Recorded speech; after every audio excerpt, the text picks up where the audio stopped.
पत्तागोबी आपल्याला पूर्ण मिक्स करायचा आहे. आपल्याला याच्यामध्ये सॉस वगैरे टाकायचा आहे अजून. तर हे ट्रायल चालू आहे सध्या. घरच्या घरी बनवायचं मस्तपैकी, पब्लिकला पण खाऊ घालू आपण मस्तपैकी. हिरवी मिरची घ्यायची आहे. तर ही हिरवी मिरची आपण ह्या मंचुरियन ड्रायमध्ये मिक्स करून टाकणार आहोत. नमस्कार मित्रांनो, तर आपण बनणार आहोत व्हेज मंचुरियन ड्राय. त्यासाठी आपल्याला एक पत्तागोबी पूर्ण घिसून घ्यायचा आहे. त्यात खोबरं टाकून बनवास.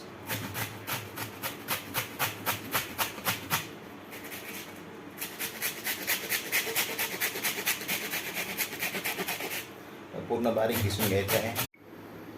तर आपले व्हेज मंचुरियन रेडी आहेत. तर आपण याला फ्राय करणार आहोत तेलामध्ये.